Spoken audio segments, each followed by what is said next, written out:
자, 어쨌든 기도하고요. 시작하겠습니다. 하나님 감사합니다. 오늘도 사도신경의 마지막 주제인 구원에 대해서 함께 또 공부할 수 있도록 은혜 주셔서 감사를 드립니다. 우리가 짧은 시간 함께 교제하고 공부하지만 하나님의 은혜로 좋은 교제 시간이 되도록 배우는 시간이 되도록 은혜를 더하여 주옵소서. 예수님의 이름으로 기도하옵나이다. 아멘. 자, 시작하겠습니다. 되는 거죠? 네. 자, 오늘이 마지막이에요. 오늘이 마지막입니다. 그래서 일단 사도신경 우리가 처음 시작해가지고 쭉 서론부터 시작해가지고 오늘까지 마지막까지 왔는데 오늘이 정확히 마지막 시간이고 다음 주는 이제 5월의 마지막 주니까 당연히 이제 이창준 목사님께서 하시고요. 그다음에 이제 6월부터 어떻게 할지는 조금 더 저희 이제 목사님들하고 또 상의를 좀 해가지고 원래 이제 순서대로만 한다면 이제 사도신경 끝나고 주기도문 하고 그다음 십계명 이렇게 넘어가는 건데 그걸 바로 할지 아니면 좀 쉬었다가 할지 그런 조금 고민을 해보겠습니다. 어쨌든 오늘로 이제 제 강의는 이제 마지막입니다. 그래서 오늘은 이제 지난주 했던 거에서 이어가지고 이제 구원론에 대한 얘기를 하려고 합니다. 자, 1페이지를 다시 보면서 지난주 했던 걸 좀 다시 한번 정리해 보겠습니다. 자, 사도신경이 크게 보면 이제 삼위일체 하나님을 구조로 만들어진 책이라고 얘기했습니다. 밑에 있는 것처럼요. 그래서 이제 맨 처음 나오는 게 성부 하나님은 창조주에 대한 얘기, 창조하신 하나님, 천지의 창조주이신 하나님에 대한 얘기를 했었고, 그다음에 이제 예수님에 대한 얘기, 성자 하나님, 예수님에 대한 얘기가 되게 많은데 이제 구원하시는 하나님, 구원자 하나님에 대한 얘기죠. 그래서 그리스도에 대한 인격과 이제 사역을 쭉 나눠서 굉장히 긴 주제들이었죠. 그래서 이제 쭉 얘기를 했습니다. 그다음에 이제 마지막으로 우리가 보는 주제 그러니까 성령을 믿사오며라고 하는 이게 되게 중요하다는 얘기를 했었죠. 성령을 믿사오며라고 딱 나와가지고 사도신경에는 성령 얘기를 거의 안 하네라는 것처럼 느껴지기도 하지만 사실은 그게 아니었다는 얘기를 했습니다. 그러니까 성령을 믿사오며라는 얘기를 딱 하는 순간 성령 그 다음부터 나오는 주제 그러니까 이제 교회의 주제, 교회에 대한 주제. 그다음에 구원에 대한 주제 모두가 다 성령이라고 하는 이제 주제 안에 들어가는 것이고 그 말하자면 이제 성령이 일종의 아치 같은 기능을 한다. 그래서 이제 큰 아치가 있고 성령에 대한 주제가 그래서 그 안에 교회도 들어가고 그다음에 구원도 들어간다 이렇게 얘기를 했습니다. 그러니까 어떤 면에서는 이제 개신교의 구원론의 틀로 보면 구원론이 먼저 나오고 그다음에 교회론이 맨 마지막에 나오는 게 사실은 더 맞을 수 있어요. 왜냐하면 이제 교회라고 하는 것은 구원받은 신자들의 모임이 교회인 거니까. 그래서 이제 개인의 신자들의 구원을 받아야지 그 다음 단계에서 이제 교회가 만들어지는 거죠. 그러니까 사실은 구원론 먼저 하고 나서 그 다음에 교회론 하면 사실은 더 정확히 맞을 것 같긴 한데, 근데 사도신경은 어쨌든 순서가 좀 바뀌어 있긴 합니다. 어쨌든 그렇지만 우리가 핵심적으로 했던 얘기는 구원론도 성령론이고 포함되고 그다음에 교회론도 성령론에 포함된다 이렇게 얘기를 했죠. 왜 그러냐면 구원에서 일어나는 하나하나의 모든 사건들, 구원 내부의 모든 사건들을 주도하시는 분은 성령님이시기 때문에 그러니까 우리를 구원받도록 전체적으로 인도하셔서 그 구원의 일이 일어나도록 다 조율하시고 도우시는 분, 최종적으로 이제 확장하시는 분이 성령님이시기 때문에 그래서 사실은 구원론은 성령론에 포함된다 이렇게 얘기를 했습니다. 교회론도 마찬가지죠. 그러니까 이제 결국에는 이제 구원받은 신자들이 모여서 공동체를 형성해서 그리스도를 머리로 두고 교회를 만들 때 그 교회를 이제 하나 되게 만드는 또 운영되게 만드는 지체들을 통해서 운영되게 만드는 모든 일은 성령의 역사다 이렇게 했기 때문에 그래서 성령이 되게 중요하다는 얘기를 했던 거죠. 자, 그런 얘기를 지난주에 쭉 얘기를 했습니다. 그래서 성령과 구원에 대한 얘기를 좀 자세하게 얘기를 했고 성령과 교회에 대한 얘기도 좀 자세하게 하면서 성령이 이제 어떻게 구원론의 모든 주제들을 다 커버하는지 그 다음에 또 교회론의 모든 주제를 다 커버하는지를 쭉 얘기를 했어요. 그다음 2페이지로 넘어가면 성령의 역사를 통해서 이제 어쨌든 이제 성령이 아치기 때문에 그 성령론의 틀 안에서 이제 구원의 다양한 요소들이 있다는 얘기를 했습니다. 근데 성경이 이제 지난주에 성경 구절을 가지고 좀 얘기했을 때 모든 우리가 알고 있는 구원의 모든 그 페이스들 있죠. 수많은 얼굴들, 수많은 그 이제 증거들, 여러 국면들, 이제 단계들이 있다는 얘기겠죠. 그 모든 것들이 사실은 성령에 의해서 이루어지는 것이다. 성경 구절 자체가 다 증거한 얘기를 했죠. 중생, 거듭난 신생도 마찬가지고 회개와 회심 돌아섬도 마찬가지고 믿음도 마찬가지고 이제 구원의 확신도 마찬가지고요. 칭의도 마찬가지고 양자되고 입양되는 것도 마찬가지고 성화 그다음에 이제 견인 보증 인내 영화 같다는 얘기를 했었죠. 그다음에 마지막으로 이제 내주 이 모든 것까지 다 전부 다 성령께서 주관하시는 거다. 성령이 이제 주권자다는 얘기를 했습니다. 그래서 성령론의 이제 틀 안에서 생각하시면 된다는 얘기를 했어요. 자, 그래서 이제 2페이지 맨 마지막에 나오는 얘기부터 오늘 시작할 거고요. 아마 지난주에 굉장히 많은 주제를 우리가 전체로 좀 다뤘기 때문에 오늘은 이제 그런 모든 주제들을 연결해서 얘기를 할 거라서 아마 많은 시간이 필요하지 않을 수도 있을 것 같습니다. 아마 한 절반 정도, 한 30분, 40분 정도면 아마 마무리될 것 같아요. 그래서 오늘은 조금 더 일찍 마칠 수도 있습니다. 자, 2페이지 맨 마지막에 보겠습니다. 지난주에 이제 이거를 하다가 이제 마무리를 한 것 같은데요. 자, 구원의 서정이라고 이제 나옵니다. 영어로는 이제 그냥 뭐 셀베이 뭐 오더 오브 셀베이션 이렇게 나오는 거니까 구원의 순서 이렇게 이제 되는 건데 실제로 이제 오르도 살루투스라고 하는 라틴어로 주로 표기를 합니다. 구원의 서정 이렇게 얘기하기도 하고 어려운 말로 쉽게 말하면 구원의 순서 이렇게 얘기할 수 있습니다. 자, 그런데 실제로는 이제 이 구원의 순서 오르도 살루투스라고 하는 거는 이제 그냥 문자 그대로 이제 시간적인 순서로 일어난 건 아니란 얘기를 했죠. 그죠? 왜냐하면 시간적인 순서라고 할 때 구원이 이제 여러 요소들이 주로 동시에 일어나는 거기 때문에 그렇죠. 예를 들면 이제 우리가 중생을 하면 동시에 회개도 하는 것이고 동시에 믿음도 갖게 되는 것이고 성화도 동시에 일어나죠. 일단 시작했을 때 그런 점에서 이제 동시적으로 일어난 사건이기 때문에 이것은 시간적인 순서는 아닌 겁니다.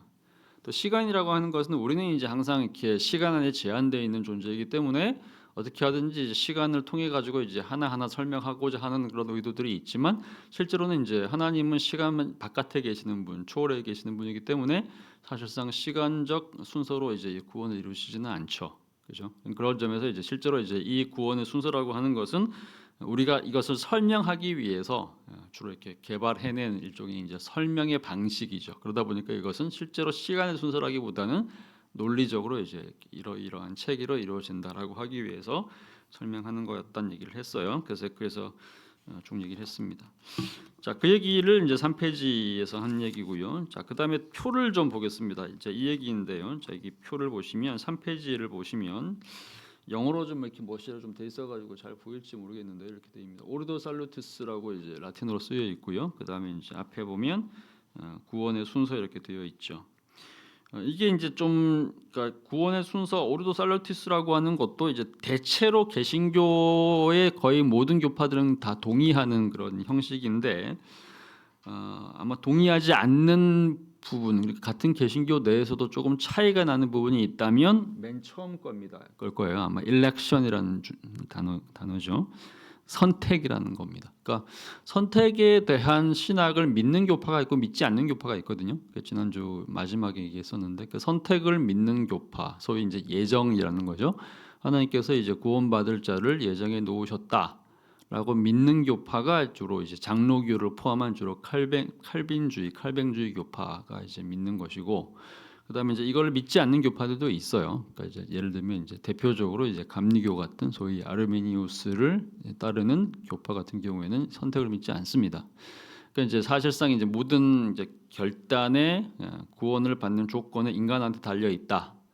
물론 하나님께서 이제 그러니까 이 이제 가장 중요한 이제 근거 아르메니우스주의 그러니까 감리교에서 그렇게 주장하는 가장 중요한 근거는 요한계시록에 나오는 구절이죠. 요한계시록 2장을 보면 예수님께서 이제 마음의 문을 막 두드린다 이렇게 했을 때 그걸 이제 마음의 문을 열고 문을 여는 거 그거는 이제 인간이다라는 이제 이해가 있기 때문에 결국은 이제 하나님께서 이제 먼저 구원을 베푸시고 당연히 우리를 위해서 죽으셨지만 그 메시지가 전달이 되었을 때 그것을 선택하고 말고는 누구한테 달려 있다?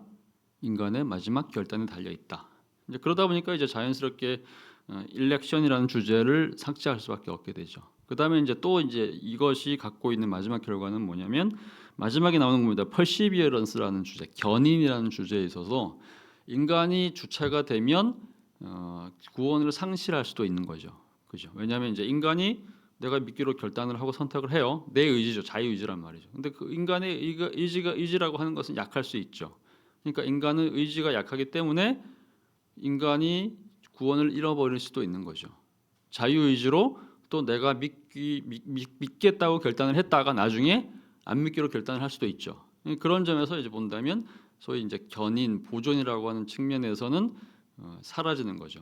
그래서 이제 주로 이제 감리교 쪽의 아르미니주의 같은 경우는 이제 선택을 삭제하면서 동시에 소위 이제 견인도 삭제될 수밖에 없습니다. 근데 칼뱅주의 같은 경우는 좀 다르죠. 왜 그러냐면 이제 선택 자체가 하나님께서 하시는 거기 때문에 구원받을 자, 안 구원받을 자를 선택해 놨다 그러면 물론 우리가 구원받기로 우리가 예수 믿기로 결단은 하지만 그 결단하는 것도 결국에는 하나님의 선택 하에서 주어지는 것이고 하나님이 그렇게 하도록 정해 놓은 거라고 한다면 하나님은 변치 않는 분인 거니까 그러면 이제 그분 선택이 만약에 존재한다면 그러니까 예정이 존재한다면 하나님께서 구원하기로 결정해 놓은 사람은 절대로 구원을 잃어버릴 수가 없겠죠. 그죠? 그러니까 이제 그런 점에서 보존도 이제 견인도 유지된다고 할 수 있는 겁니다. 그래서 이 두 가지만 좀 다르다고 할 수 있겠고, 그래서 여기 보이는 이 표는 이제 일반적으로 주로 이제 우리 개혁주의 진영, 소위 이제 칼뱅주의 장로교는 이제 이런 틀을 따른다고 생각하시면 되겠습니다. 이 표를 좀 이렇게 설명을 하면 이렇게 나와요. 일단 제일 앞에 나오는 게 election입니다. 선택이란 얘기죠. 이걸 이렇게 밑에 이제 글자가 좀 보일지 모르겠는데 이렇게 됩니다. 하나님의 God's choice of people to be saved니까 그러니까 이제 구원받을 자들을 구원받기로 되어 있는 백성들을 하나님께서 선택하신다라는 얘기죠. 그것이 이제 일렉션인 겁니다. 자, 하나님께서 이제 그렇게 해가지고 누군가를 구원받기로 일단 예정을 해놓으셨다면 선택해 놓으셨다면 이제 어떻게 되는 거냐? 때가 되면, 그러니까 이제 이 선택이라고 하는 것은 우리가 태어나기도 전에, 우리가 이 땅에 존재하기도 전에 이미 하나님께서 시간 너머에서 이미 정해 놓으신 거죠. 근데 우리가 태어났어요. 태어나가지고 이제 일단 이 땅에서 살기 시작하면 우리가 어느 순간인가 이제 예수님이 이제 하나님이 우리를 부르십니다. 그거를 이제 콜링이라고 얘기하죠. 가스펠 콜 이렇게 얘기합니다. 여기는 이제 뭐라고 써 있냐면 이제 proclaiming이라고 되는 것 같아요. proclaiming the message of the gospel 이렇게 돼 있죠. 복음의 메시지를 선포함. 그러니까 누군가에 의해서죠.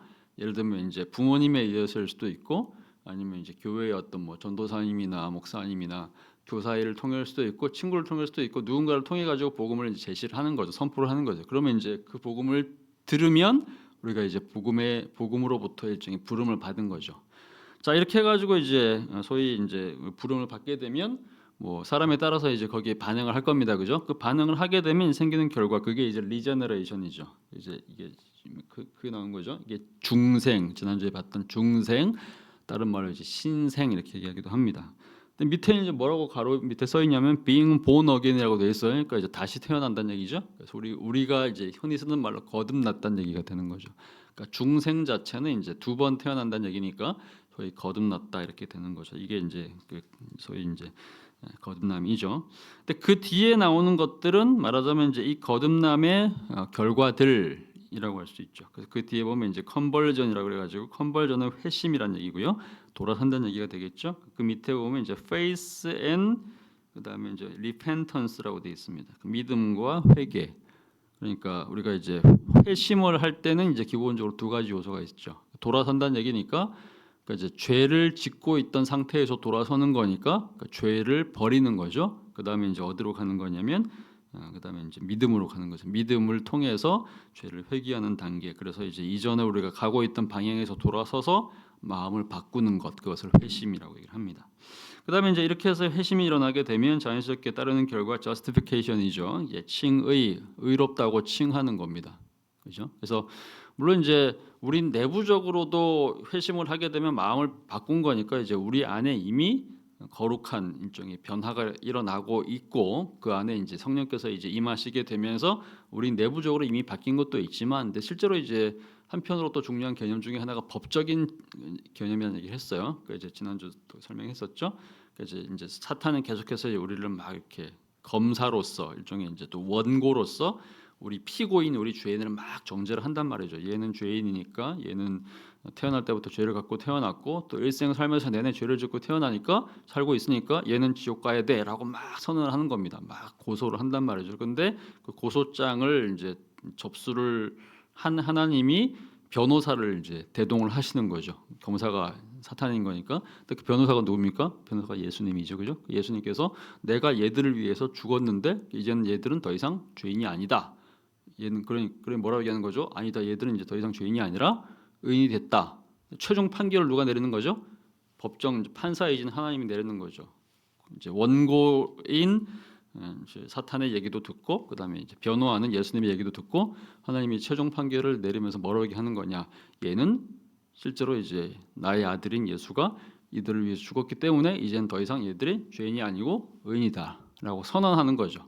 그러니까 justification이라는 얘기는 이제 말하자면 정의롭다, 의롭다라고 일종의 이제 선언하는 개념, 그게 칭의라고 얘기하는 겁니다. 그게 이제 우리가 알고 있는 거죠. 그래서 이게 밑에 뭐라고 써있냐면 right legal standing이라고 돼 있어요. 그러니까 이제 올바른 이제 법적인 신분, 법적인 지위를 갖게 되었다는 얘기를 하는 겁니다. 그러니까 실제로 이제 우리가 뭐 예수님 믿고 구원받았다고 해서 우리 죄 안 짓는 건 아니거든요. 그러니까 한편으로 우리는 죄인이면서 동시에 의인인 겁니다. 선언적인 의미에서 우리는 의인이 됐어요. 그렇지만 우리가 아예 죄를 안 짓고 사는 건 아니죠. 그러니까 이제 선언적으로 의인이 되었음에도 불구하고 계속해서 죄를 짓기 때문에 실제로는 실제적인 면에서는 죄인이라는 얘기죠. 근데 우리를 하나님께서 어떻게 이제 인정을 하기 시작하시냐면 제가 계속해서 죄를 짓고 있음에도 불구하고 그리스도를 통해서 우리를 보기로 결정을 하신 거죠. 그래서 우리를 그냥 그리스도 없이 우리를 그냥 딱 보면 그냥 죄인이죠. 계속해서 계속 벌을 받아야 되고 죄의 대가를 받아야 되고 지옥 가야 되는 거죠. 그런데 예수님이라고 하는 이제 딱 중간에 선 소위 이제 희생 제사 제물이자 또 한편으로 제사장인 예수를 통해서 우리를 보게 되면 우리가 예수님을 통해서 이제 통과돼서 보이는 것 때문에 뭘로 보이는 거냐면 의인으로 보이는 거죠. 그래서 그렇게 의인이다라고 선언을 했다는 얘기입니다. 그게 이제 칭이라는 거예요. 자, 그다음에 이제 어답션입니다. 이제 아들로 입양한 거죠. 그러니까 예수님만이 유일한 아들이었는데 독생자이신 유일한 아들 이외에 우리 모두를 다 아들이자 딸로 입양하기로 결정을 하십니다. 그래서 이 어답션이라고 하는 거죠. 근데 뒤에 글자가 되게 작아가지고 뭐라고 쓰인지 모르겠어요. 이게 엔터링인지 아니면 리멤버링인지 모르겠는데 글자가 잘 안 보입니다. 근데 뒤에 건 보입니다. In God's family 이렇게 돼 있는 거니까 하나님의 가족으로 뭐 받아들였다 뭐 이런 거겠죠. 그죠? 인터링이라든지 뭐 기억한다든지 하여튼 그런 개념인 것 같아요. 그래서 이제 어쨌든 간에 이제 하나님의 가족으로 이제 들어간다, 받아들여진다 이런 개념인 것 같습니다. 그래서 하나님의 자녀가 되었어요. 그래서 이제 말하자면 이제 큰형님 또는 이제 큰오빠 예수님 그다음에 그 밑에 있는 우리들 이렇게 가는 겁니다. 그래서 이제 여기까지가 이제 어답션이고요. 자, 근데 이제 재밌는 건 보면 뭐라고 써 있냐면 이렇게 맨 위에 이렇게 써 있습니다. 오르도 살루티스라고 써 있는 다음에 그 밑에 보면 conversion, justification, adoption, sanctification, 그다음 perseverance, 이제 glorification 이게 다 뭐냐면 소위 회심과 칭의와 그다음에 입양, 그다음에 성화, 그다음에 견인, 영화들은 다 어디를 따르는 거냐? All follows regeneration 다 나오죠. 그러니까 중생을 이어서 이 컨버전부터 글로리피케이션까지 쭉 이어진다는 얘기를 하는 겁니다. 그런데 앞에 또 뭐라고 나옵니까? simultaneous라고 나와요. 무슨 얘기죠? 이 현상들이 동시에 일어난다는 얘기를 하는 거죠. 그죠? 그러니까 이제 우리가 여러 국면들이라는 얘기를 했는데 시간 순서로 되는 것이 아니라 우리가 논리적으로 설명하기 위해서 이런 식으로 이제 논리를 만들어서 설명하는 거지. 사실 이것이 동시에 일어난다. 시간적으로 따르는 건 아니고 그래서 이제 동시적으로 일어나기 때문에 그러니까 이제 중생과 회심과 칭의와 그다음에 어답션 이제 어답션은 이제 입양이죠. 이 모든 것들은 동시에 일어나고 사실은 성화죠. 성화, sanctification. 성화도 사실은 동시에 시작되는 거죠. 근데 성화는 이제 일생의 과정인데 성화의 시작점이죠. 성화의 시작점은 이미 동시에 일어나는 거겠죠. 그러니까 우리가 회심해가지고 죄를 용서받고 회개하고 믿음을 갖게 되고 중생을 하게 되면 하나님의 자녀가 되면 자연스럽게 그 자체가 이미 거룩의 단계에 들어선 거죠. 그러니까 이제 여기까지는 기본적으로 동시에 일어나는 거죠. 근데 그 다음 단계는 이제 지속성의 과정입니다. 그래서 이제 뭐라고 나오냐면 sanctification이죠. 그러니까 성화에서 보면 right conduct of life니까 삶의 올바른 행동을 통해서 이제 시작된 그 믿음, 시작된 구원, 시작된 칭의, 시작된 성화가 지속적으로 우리의 평생 삶을 통해서 성장함으로써 이제 반복이 된다는 얘기를 하는 것이고요. 그러니까 점점 더 거룩해지고 있다는 얘기죠. 그래서 성경에서 보면 이제 구원을 이루라라는 단어가 나오거든요. 어떤 성경 구절을 보면 그래서 구원을 이루라. 우리 구원 받았는데 왜 구원을 이루라 얘기하는 거죠? 그때 말하는 그 이루라고 할 때는 그것이 바로 sanctification 얘기하는 거죠. 그러니까 잘못 생각하면 우리 구원 받았는데 구원 이루라? 그럼 우리 구원 못 받은 건가? 그래가지고 그러면 우리는 죽을 때까지 계속해서 막 열심히 노력하고 이렇게 해가지고 구원은 마지막으로 우리가 죽기 전에 결정되는 건가? 그건 아닌 거죠. 우리가 예수를 믿는 그 순간 이미 어떻게 된 거죠? 이미 하나님의 자녀가 됐죠. 칭의가 됐잖아요. 의롭다고 칭함 받았단 말이죠. 근데 성화란 얘기는 이제 어쨌든 간에 그럼에도 불구하고 살아있는 동안에 내내 거룩한 행동과 거룩한 삶을 살면서 더 거룩해져 가서 그러니까 진짜 말하자면 이제 이런 거죠. 그러니까 딱 신분으로 상으로는 우리가 딱 하나님의 자녀가 됐지만 우리가 칭의 됐고 그다음에 하나님의 자녀로 딱 예를 들면 입양을 딱 받았다. 입양된 순간 그 자체로 하나님의 자녀가 되긴 한 거지만 실제로 그 하나님의 자녀처럼 살고 말고는 그 다음부터인 거죠. 뭔가 좀 보여줘야 될 거 아닙니까, 그죠? 그런 점에서 이제 그게 이제 성화라는 거죠. 그런데 이제 중요한 것은 이제 우리가 칼뱅주의의 중요한 주제 중에 하나는 그 성화라는 것이 사실은 되게 어려운 일이죠.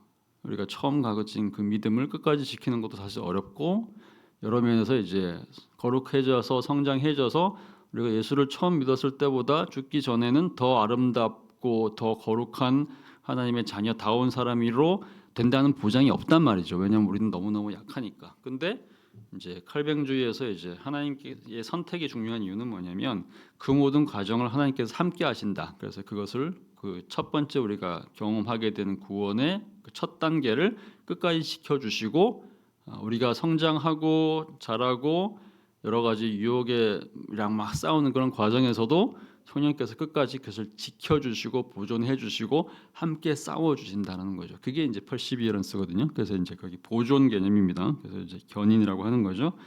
그래서 이제 뭐라고 써 있냐면 remaining a Christian이라고 되는 것 같아요. 그러니까 이제 그리스도인으로 남아 있도록 도와주시는 과정. 그러니까 성화의 지속성을 얘기하는 거죠. 그것이 이제 맨 위에 보면 프로세스라고 돼 있죠. 프로세스 through life, 일평생 진행되는 과정이다 이렇게 얘기를 합니다. 자 그렇게 해가지고 이제 우리가 그렇게 살다가 이제 마지막으로 죽게 되면 이제 어떻게 되냐? Going to be with the Lord입니다. 그러니까 죽음에 대한 정의가 기독교적인 정의는 좀 독특하죠. 죽음이란 얘기는 그냥 죽고 인생 끝나고 그 다음에 뭐 지옥 가고 이런 게 아니라 심지어는 우리가 죽으면 천국 간다 이렇게 얘기를 많이 하는데 사실은 기독교적인 개념으로는 천국 가는 그러니까 이 동네를 떠나서 저 동네로 가는 그런 개념이 아니고 하나님과 함께 하는 곳으로 간다 이렇게 돼 있어요. 밑에 설명되어 있죠. 데스를 뭐라고 하냐면 going to be with the Lord. 주님과 함께 있는 곳으로 간다. 이제 영원한 동행이죠. 물론 이제 우리가 이 땅에서도 주님과 동행할 수 있지만 그래도 이제 우리가 현실의 한계 또는 이제 시공간의 한계 때문에 우리가 늘 하나님과 동행하지는 못하지만 우리가 죽고 나면 이제 어떤 일이 벌어지는 거냐? 하나님과 늘 함께하는 공간으로 가게 되는 거죠. 그게 이제 사실 구원론적인 전체적 측면을 봤을 때는 이제 더 아름다운 설명이라고 할 수 있겠죠. 자 그런 다음에 이제 그렇게 해서 일어나는 게 뭐냐? 그 죽음과 함께 이제 소위 glorification입니다. 영화가 되는 거죠. 밑에 이제 뭐라고 써 있냐면 이제 receiving이라고 돼 있고 뭐라고 써 뭐라고 안 보여요? receiving이라고 돼 있고 resurrection body 이런 것 같아요. 그죠? receiving a resurrection body, 그러니까 부활의 몸, 부활체를 받게 된다 이렇게 얘기를 하는 겁니다. 그러니까 이제 이 부활체는 이제 그런 거죠. 예수님의 모습을 생각하시면 될 것 같아요. 그러니까 예수님이 이 땅에서 이제 사시다가 십자가에 돌아가시고 난 이후에 3일 만에 부활하십니다, 그죠? 근데 3일 만에 부활하셨을 때 이 땅에 예수님께서 이 땅에 살아계실 때 그 몸은 우리랑 같은 몸이었죠. 근데 죽으신 다음에 3일 후에 부활했을 때 그 몸은 우리랑 같은 몸은 아닌 거죠. 부활의 그냥 바디가 아니라 이제 레저렉션 바디, 부활한 몸인데 그 부활한 몸은 이제 한편으로는 이제 약간 좀 영 같기도 해서 막 이제 시공간을 막 초월하는 그런 갑자기 이제 호련이 막 나타나지고 막 그러잖아요, 그죠? 제자들 앞에 우리도 이제 그런 몸을 받게 된다, 뭐 이런 얘기를 하는 겁니다. 자, 그래서 이제 이게 전체적으로 쭉 설명하면 이제 구원의 서정을 우리가 쭉 설명을 하는 건데 이런 순서대로 이제 이 순서라고 하는 것이 아까 얘기했지만 시간 순서가 아니라 이제 논리적 순서였다. 근데 이 모든 과정을 전체적으로 주관하시는 소위 이제 아치 이 모두를 이렇게 삥 둘러가지고 소위 이제 관리하고 주관하고 이제 그 감독하는 분이 바로 성령님이시다. 그러니까 구원론은 성령론의 일부다. 이게 되게 중요한 거였죠.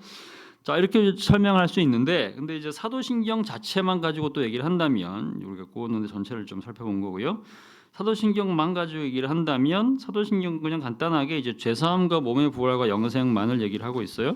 그죠? 그러니까 우리가 사도신경을 보면 이제 죄를 사하여 주시는 것과 몸이 다해 사는 것과 영원히 사는 것을 믿사옵니다. 일단 세 개만 얘기하고 있잖아요. 그죠? 그래서 죄를 사하여 주시는 것, 죄 용서. 그다음에 몸이 다해 사는 것, 부활. 영원히 사는 것, 영생. 그러니까 사도신경은 이제 구원론도 이제 사도신경 자체는 워낙에 짧은 신앙 고백이기 때문에 자세하게 이제 다른 이제 이후에 나온 주로 이제 종교개혁 시대 이후에 나오는 수많은 신앙 고백서들이 이제 아주 자세하게 설명하는 내용들을 8세기에 나와 있는 이제 이 사도신경은 아주 간단하게 얘기합니다. 그걸 세 가지로 얘기한다는 얘기죠. 죄사함, 죄를 사하시는 것. 영어로는 이제 forgiveness of sins 이렇게 나오고요. 그다음에 몸이 다해 사는 것, 부활. 그다음에 영원히 사는 것, 영생. 간단하게 얘기를 합니다. 자, 그거를 이제 우리가 지금까지 공부했던 주제를 가지고 엮어서 얘기한다면 이제 좀 설명을 좀 할 수 있겠죠.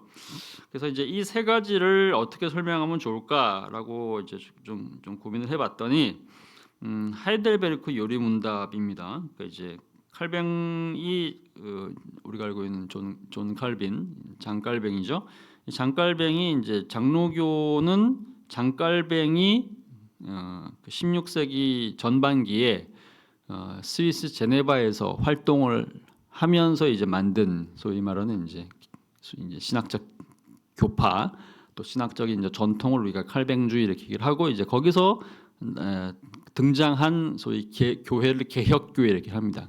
그래서 이제 그 개혁교회의 신학을 개혁신학이라고 얘기를 하고 그 개혁신학이라고 하는 신학의 가장 중요한 인물이 이제 칼뱅이죠. 그래서 뭐 칼빈주의 신학하고 개혁신학은 거의 뭐 비슷한 개념이라고 생각하시면 돼요. 좀 자세하게 좀 하면 좀 다를 수도 있겠지만 어쨌든 간에 이제 그런데 이 칼뱅주의가 이제 등장하고 난 이후에 실제로 이제 칼뱅한테 와가지고 배운 여러 나라 사람들이 있습니다. 그런 사람들이 이제 각각 칼뱅한테 와가지고 제네바에 와가지고 이제 칼뱅한테 직접 배우기도 하고 제네바 아카데미라고 하는 이제 칼뱅을 운영했던 일종의 신학교 같은 그런 학교가 있는데 그게 이제 나중에 칼뱅의 후계자였던 뭐 베자라든지 뭐 이런 사람들을 통해 가지고 또 확장돼 가지고 지금의 제네바 대학이 되거든요.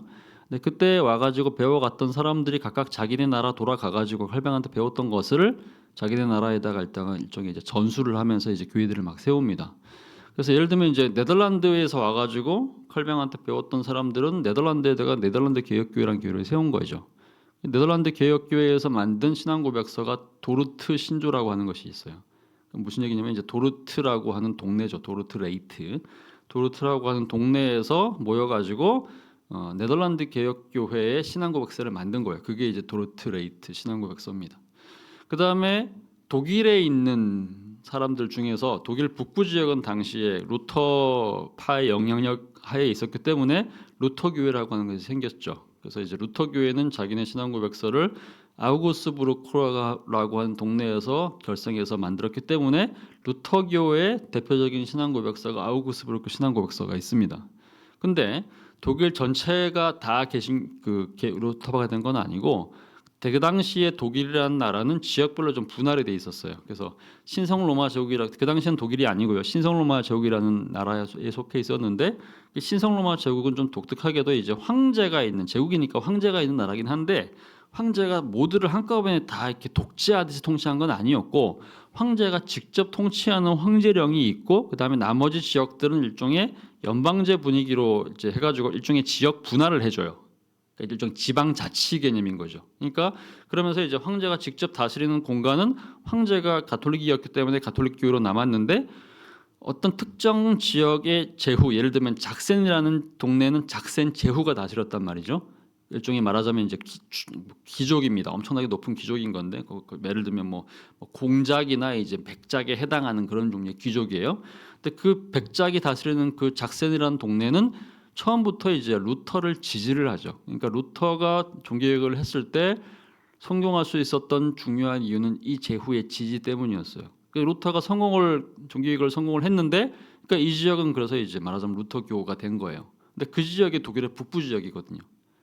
독일의 남부 지역이랑 서쪽 지역은 대부분 다 황제에 의해서 가톨릭으로 남아 있고 독일의 북부 지역이 말하자면 이제 루터파 지역이 된 겁니다. 근데 그 지역은 나중에 독일 북부가 루터파가 되고 그다음에 루터파는 쭉 성장을 어디로 하냐면 북쪽으로 넘어가서요. 그래서 오늘날 우리가 알고 있는 그 덴마크, 노르웨이, 스웨덴 이런 나라들이 있죠. 스칸디나비아 반도들 그런 나라들이 나중에 루터교를 받아들이면서 이 나라들이 대표적인 루터 국가가 되죠.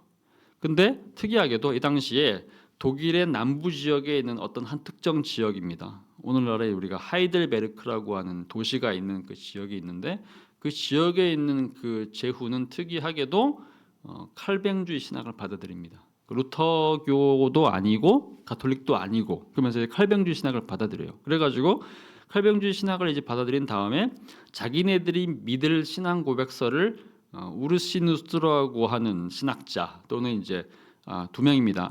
올레비아누스, 우르시누스 두 사람한테 부탁해가지고 그러니까 제후들이 신앙 고백서를 쓸 수 있는 건 아니니까 신학자가 아니잖아요. 그러니까 신학자 두 사람을 이제 부탁을 해가지고 칼뱅주의에 근거한 우리 동네에서 믿을 신앙 고백서 한번 만들어 주세요 이렇게 한 거예요.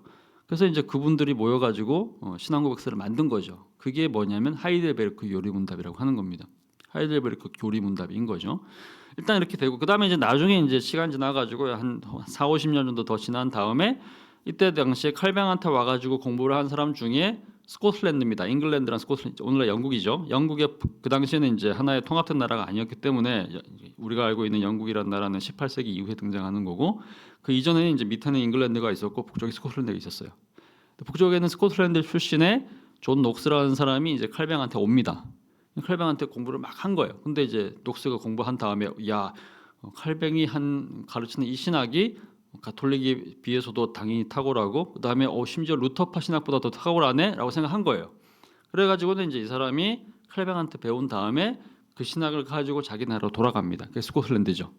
근데 스코틀랜드 의회가 이제 루터의 이제 이 녹스의 신앙을 이제 승인을 하면서 이제 이 사람들도 역시나 이제 하이델베르크처럼 네덜란드처럼 개혁교회 칼뱅의 신학을 가지고 이제 종교개혁을 이제 완수를 하는 거죠. 근데 특이하게도 이제 좀 다른 게 뭐냐면 우리가 이제 대륙에서 유럽 대륙에서 칼뱅이 했던 스위스의 개혁 신학 제네바니까 그 다음에 하이델베르크의 신학 그 다음에 또 이렇게 그 이제 네덜란드의 신학 이걸 우리 개혁교회 신학 얘기를 하는데 같은 개혁교회인데 바다 건너의 영어권 세계에서는 개혁교회라는 단어를 쓰질 않아요.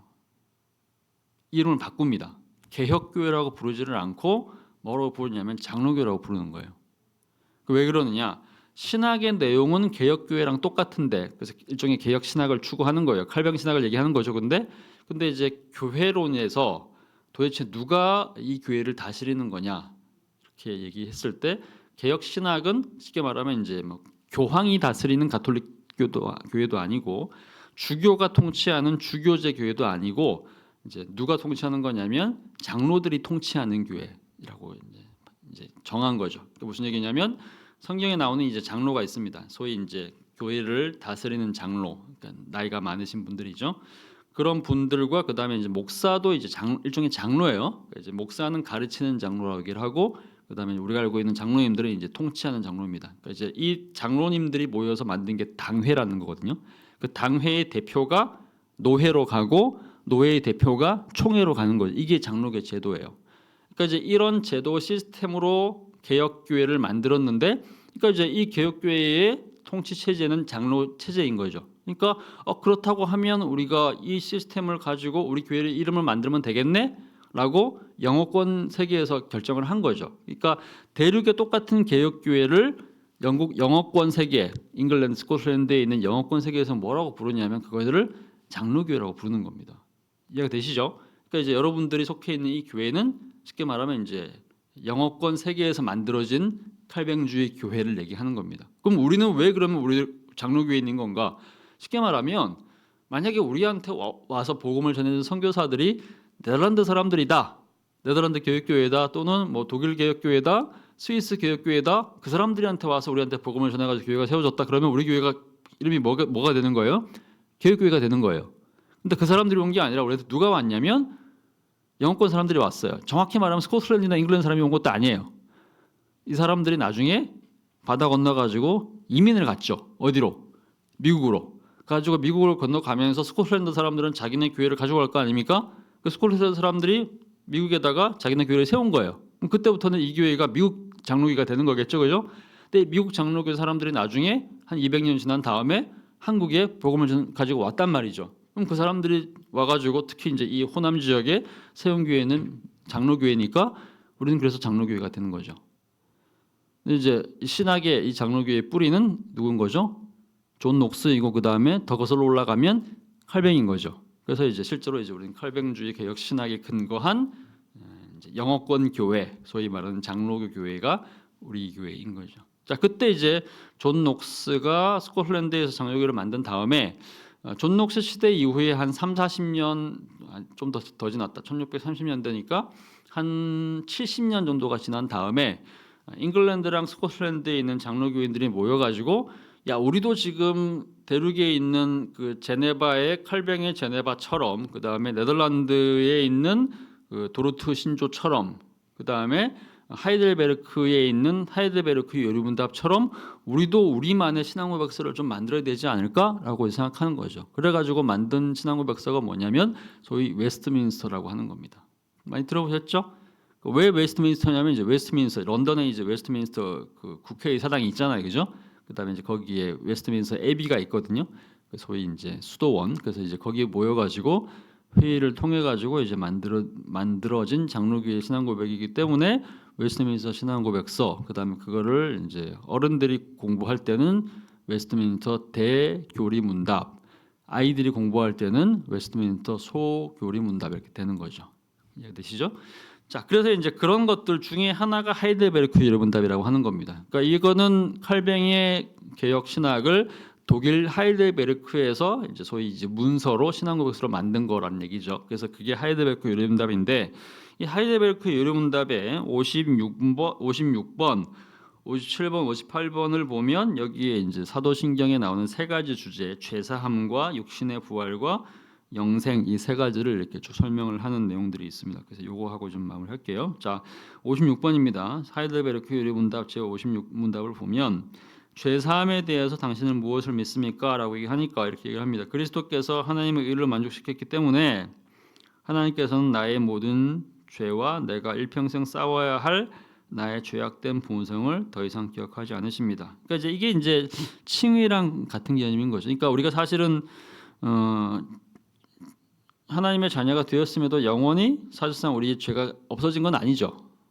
과거의 죄가 없어지고 앞으로 지을 죄도 하나님께서 기억하지 않기로 결정을 하셨지만 여전히 남아 있는 거죠. 근데 이게 하나님의 결정인 겁니다. 말하자면 이제 판사인 하나님이 우리를 의롭다고 정하면서 우리는 니네가 비록 살면서 계속해서 죄를 지을 거지만 그래도 나는 너를 죄인으로 보지 않을 거야. 의인으로 볼 거라고 선언하는 거죠. 왜냐하면 누구를 통해서 보는 거니까? 예수님을 통해서 보는 거니까. 그래서 이제 우리의 과거의 죄도 용서를 받았고 앞으로 현재 짓고 있는 죄도 용서를 받고 앞으로 지을 죄도 용서를 받은 거죠. 왜? 누구를 통해서 보는 거니까. 예수님을 통해서 보는 거니까. 그래서 오히려 하나님께서는 은혜로 그리스도의 의를 나에게 선물로 주셔서 결코 정죄함에 이르지 않게 하십니다. 그러니까 이제 우리가 죄인이기 때문에 죄를 지으니까 죄인이지만 사실은 이제 성령께서 또 역사하셔서 또 하나님께서 우리를 그리스도를 통해서 보셔서 그리스도의 의를 가진 자로 우리를 보신다는 얘기를 하는 겁니다. 그래서 이제 죄사함이라는 얘기를 이 하이델베르크 요리문답은 칭의 개념으로 좀 설명하는 것 같아요. 자, 그다음입니다. 몸의 부활입니다. 몸의 부활은 이제 육신의 부활은 우리에게 어떤 위로를 줍니까? 그러니까 좀 특이하게도 이렇게 돼 있어요. 그러니까 죄사함에 대해서는 뭘 믿습니까? 이렇게 물어보고 육신의 부활 그다음에 또 나오는 영원한 생명은 당신에게 어떤 위로를 줍니까? 이렇게 물어봐요. 그래서 이거는 그냥 단순하게 믿는 내용을 떠나서 우리에게 어떤 유익이 있습니까? 이렇게 좀 더 실천적인 어떤 접근을 하는 것 같습니다. 자, 그래서 육신의 부활은 당신에게 어떤 위로를 줍니까? 자, 이 생명이 끝나는 즉시 우리가 아까 죽음에 대해서 봤었는데 죽음은 하나님과 함께 있도록 가는 거라고 얘기했죠, 그죠? 이 육신이 끝나는 즉시 나의 영혼은 머리 대신 그리스도께 올려질 것입니다. 그러니까 이제 우리가 죽으면 당연히 이제 우리의 영혼이 일단 1차적으로 하늘로 올라갑니다. 그래서 이제 천국에서 이제 주님과 함께 있게 되는 거죠. 근데 올라가는 건 일단 1차적으로 올라가는 것은 영원히 육체는 우리가 좀 땅속에 묻혀 있든지 뭐 그런 거죠. 그래서 옛날에는 부활 육신의 부활이 이제를 믿는 그리스도인들은 그걸 하면 안 된다고 생각했어요. 화장. 왜냐하면 우리가 나중에 부활할 건데 몸을 가지고 부활하잖아요, 그죠? 그러면 부활할 몸이 없어진다고 생각하는 거죠. 그러니까 역사적으로 일단은 그 불교나 그 힌두교는 화장 문화입니다. 겐지스상 이런 데서 막 불 태우잖아요, 그죠? 그래가지고 가루를 막 강에다 막 뿌리고 그러죠, 그죠? 근데 무슬림이나 우리 같은 기독교인들은 이제 소위 아브라함 종교의 후예들은 절대로 이제 그 화장을 하지 않았죠. 매장을 했어요. 왜냐하면 이제 육체의 부활이라는 개념을 굉장히 강조했기 때문에. 근데 지금은 화장도 하거든요. 그럼 이제 어떤 사람들은 그러면 화장을 해버리고 우리의 몸이 없으면 그러면 우리는 어떻게 되는 거냐? 그러면 우리 몸이 없는 상태에서 어떻게 부활하는 거냐 이렇게 물어보죠. 근데 실제로 이제 그 때문에 이제 여전히 화장을 거부하는 기독교 종파가 있긴 있어요. 근데 이제 이렇게 물어볼 수도 있겠죠. 그러면 만약에 초대교회 당시에 다 매장을 하는 문화일 때에도 예를 들면 기독교인인데 가다가 물속에서 이렇게 떨어져 가지고 뭐 물에 떨어졌다 또는 배를 타고 가다가 바다에 떨어졌다. 그러면 이제 그때 위에 물고기들이 다 먹어가지고 아무것도 안 남는 사람들 있을 거 아닙니까? 뭐 이런 사람들 또는 이제 그러니까 막 그러니까 화형 같은 거 이제 사형 같은 거 당해가지고 기독교인이라서 핍박 받아가지고 불타 죽은 사람들 몸이 하나도 안 남잖아요. 뼈까지 다 타버릴 거 아닙니까? 진짜 뭐 그러니까 화장을 안 하지만 화형으로 죽임 당한 사람도 있겠죠. 그런 사람들 몸이 없잖아요. 그렇겠죠? 그다음에 사자 우리에 넣어진 그런 사람들, 기독교인들 초기에 이런 사람들 사자한테 다 먹혀가지고 남는 게 아무것도 없죠. 그러면 그런 사람들이면 그러면 몸이 없으니까 부활 못하는 건가? 그렇진 않잖아요. 그죠? 그러니까 이 부활이라는 개념은 반드시 우리가 지금 가지고 있는 육체를 반드시 보존해야 되는, 그래서 이제 반드시 매장을 해야 되는 형태는 아닌 거죠. 어쨌든 간에 이제 우리 몸이 없다고 하더라도 우리의 이제 과거에 있었던 몸이 정확히 어떤 형태로 우리가 변할지는 잘 모르죠. 왜냐하면 이제 부활체라는 개념은 우리가 경험해본 이제 그런 이제 개념은 아닌 거니까. 어쨌든 그럼에도 불구하고 어쨌든지 하나님께서 이제 전지전능하시니까 하나님의 뜻 안에서 아마 우리에게 이제 새로운 부활체를 아마 주실 거라고 우리가 생각할 수 있겠죠. 그런 점에서 본다면 반드시 화장이 반드시 금지돼야 될 이유는 없다 이렇게 생각할 수 있겠습니다. 어쨌든 간에 이제 그래서 이제 우리는 영혼은 올라가지만 어쨌든 이제 육신은 이제 땅에 매장되어 있든지 아니면 화장되어서 사라졌든지 간에 상관없이 나중에 그리스도께서 부활하실 때 우리의 몸이 일으킴을 받아서 나의 영혼과 다시 결합해서 그리스도의 그 부활체와 같은 형태로 다시 그리스도와 함께 만나게 될 것이다. 이런 얘기를 하는 거죠. 그러니까 이거는 이제 나중에 이거는 이제 이 세상이 다 끝나고 나서 소위 이제 뭐 천년왕국이라든지 또는 뭐 새하늘과 새 땅 이런 개념이죠. 그런 것들이 있을 때 아마 그 부활체와 부활체로서 아마 우리가 존재하게 될 것이다. 이렇게 생각할 수 있을 것 같습니다. 근데 이제 성경이 이제 좀 더 명확하게 얘기를 하지를 않고 있어서 사실은 이제 이 이상 얘기하기는 좀 힘들어요. 왜냐하면 이제 더 얘기하게 되면 성경에 안 나온 얘기를 하게 되는 거기 때문에 그러면 이제 결국엔 또 이단이 돼 버리는 거죠. 여기까지 딱 하는 게 좋습니다. 자, 그다음에 이제 영생입니다. 영원한 생명은 도대체 뭐냐? 이건 도대체 우리한테 어떤 이제 위로를 주는 거냐? 영원한 생명은 이제 이중성을 갖고 있는 거죠. 일단 지금 현재 우리가 살아 있는 동안에 이미 우리가 구원받았다. 그래서 우리가 지금 현재 생명을 가지고 있다. 그죠? 영원한 생명을 가졌어요. 그러니까 이제 근데 우리가 이 땅에서 살아가는 삶은 되게 유한한 거죠. 시간적으로 정해져 있고 우리가 이제 예수를 언제 믿었는지 모르겠지만 태어날 때부터 믿어도 어쨌든 죽을 때까지 평생 뭐 장수한다고 하더라도 한 100년인 것이고 만약에 7, 80대 가지고 예수를 믿었다. 그러면 뭐 실제로 이 땅에서 예수 믿는 기간이 1, 2년 하고 끝날 수도 있겠죠. 그래서 어떤 면에서는 이 땅에서 우리가 갖고 있는 생명이라고 하는 것은 굉장히 좀 제한적인 겁니다. 영생의 일종의 시작 단계에 지나지 않는 거죠. 근데 그 이후에 이 생명이 끝나고 나도 영원토록 우리가 살게 된다는 것이 이제 더 중요한 개념이겠죠.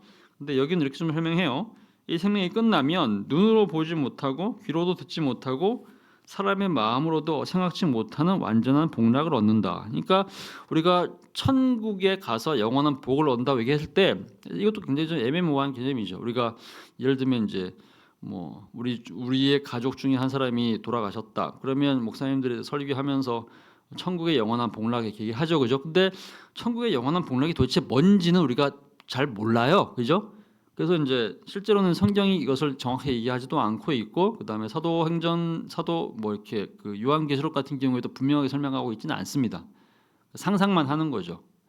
근데 이제 거기에 대해서 이제 그래서 하이델베르크 요즘은 뭐라고 설명하냐면 이 생명이 끝나면 이렇게 얘기합니다. 눈으로도 보지 못하고 귀로도 듣지 못하고 사람의 마음으로 생각지 못하는 완전한 복락. 그러니까 완전한 복락이 있긴 한데 성경이 있다고 얘기하니까 완전한 복락을 우리가 얘기를 하는데 그 완전한 복락이 뭔지는 도무지 사람의 눈으로 본 것도 아니고 볼 수도 없다.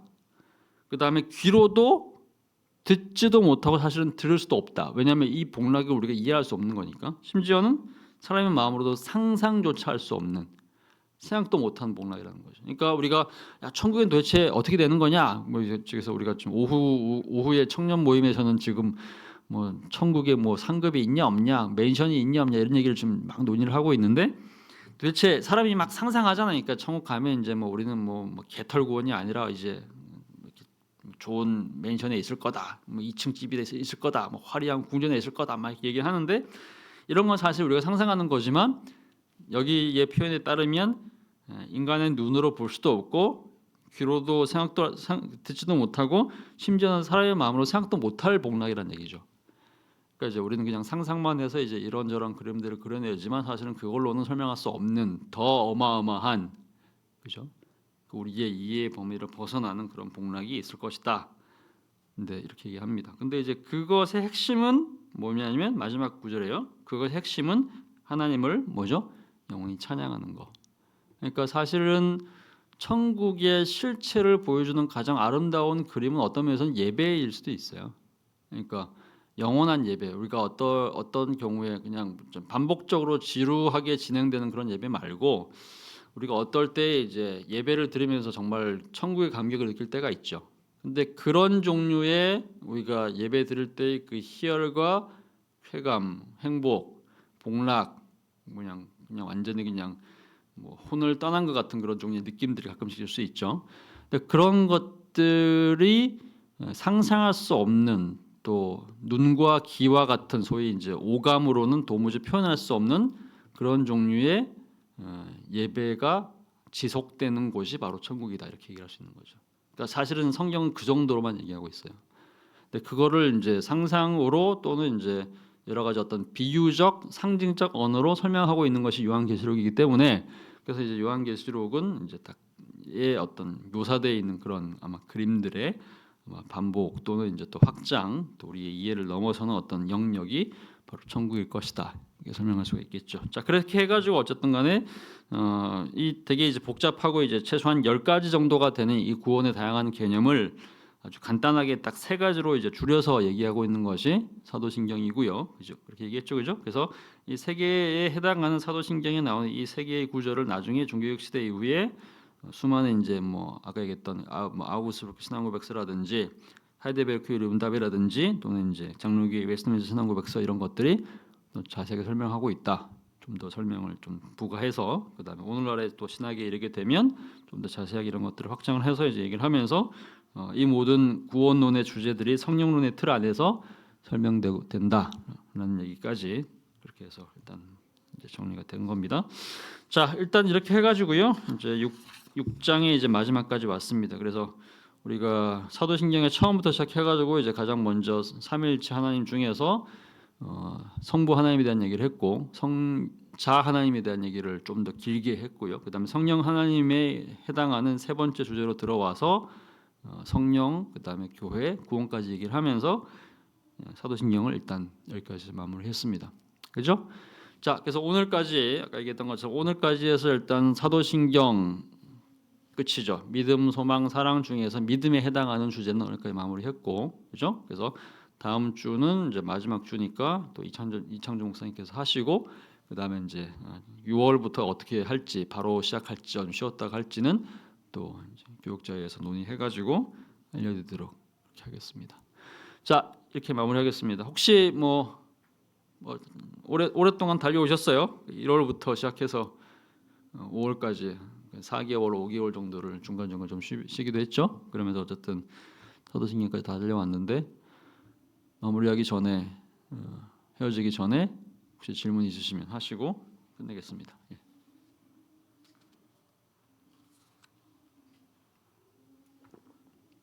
있을까요? 없나요? 예. 자, 어쨌든 뭐 혹시나 이제 자세하게 또 이해가 잘 안 되시는 부분들은 우리가 다 지금 다 녹화해가지고 유튜브로 다 올라와 있죠, 그죠? 그러니까 여러분들이 또 기회가 되시면 다시 한번 들어보시거나 또는 이제 관련된 책자들을 또 살펴보시면 더 자세하게 알 수 있을 거라고 생각합니다. 자, 감사합니다. 수고하셨어요. 네.